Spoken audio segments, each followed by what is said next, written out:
بالله عليكم، بالله عليكم، ما نفع صيامنا وصلاتنا وقيامنا واعتكافنا والتماسنا لليلة القدر في هذه الأيام وغزة تباد من جديد وإخوانكم يرتقون جماعات جماعات، نساء أطفال شيوخ أسر بأكملها تمسح من السجلات؟ أتعبتمونا يا ناس، وأنتم تسألوننا عن المفسدات والمفترات بين الأذان والأذان، ولم تسألوا عن إخوانكم الذين تسحرهم الراجمات المدمرات وتفطرهم الطائرات الممطرات، يتسحرون على دم ويفطرون على دم. أتعبتمونا يا ناس، وأنتم تسألوننا عن كفارة الصيام ولم تسألوننا عن كفارة الخذلان، خذلان غزة التي أعادوها من جديد وحيدة يتيمة مخذولة. فماذا أنتم ستصنعون؟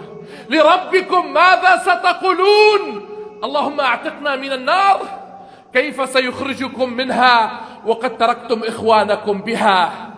أتعبتمونا يا ناس، وأنتم تسألوننا عن فضل العشر وليلة القدر ولم تسألوا عن القدر الذي أعدته أيادي الغدر، الأيادي الآثمة التي اعتادت نكث العهود لتثبت بالدم العقيدة والوجود قبل المساحة والحدود.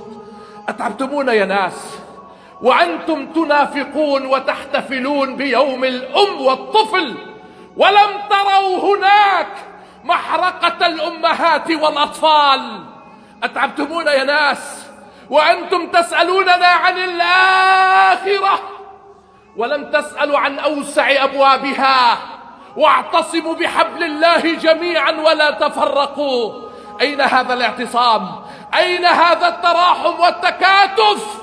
ونحن للأسف اليوم نكيد ونعادي بعض ونتخبط مع بعض. إذا كان رسول الله صلى الله عليه وسلم نسي يا جماعة، نسي متى تصادف ليلة القدر لمجرد أنه دخل بين رجلين يتخاصمان على باب المسجد، ماذا لو دخل اليوم بين أمته المتخاصمة المتباغضة المتشاحنة؟ ماذا لو رآنا اليوم ونحن نطعن ببعض ونخون ونتخلى عن بعض ونغدر ببعض ونصفي بعض؟ ماذا لو رأى أطفال غزة اليوم يحرقون بنفط عربي وصمت عربي وتآمر عربي وإسناد عربي؟ سيدي يا رسول الله، صرنا أشداء على بعض رحماء على الكفار. يا قوم، تريدون مني أن أتحدث لكم كيف تلتمسون ليلة القدر؟ لا، سأحدثكم عن إخوانكم الذين اليوم يلتمسون أبناءهم وأطفالهم وأحبابهم تحت الركام فلا يجدونهم. سأحدثكم عن إخوانكم الذين يلتمسون اليوم سقفا وأمنا وبيتا وخبزا وماء وحواسا فلا يجدونها.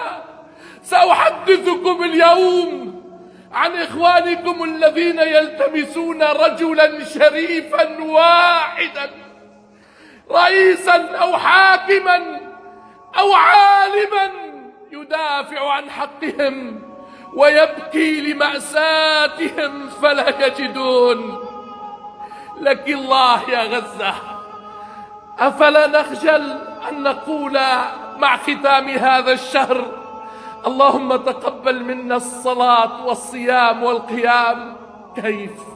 والله أنا أخجل أمام هذه المشاهد التي خرجت عن المألوف والتي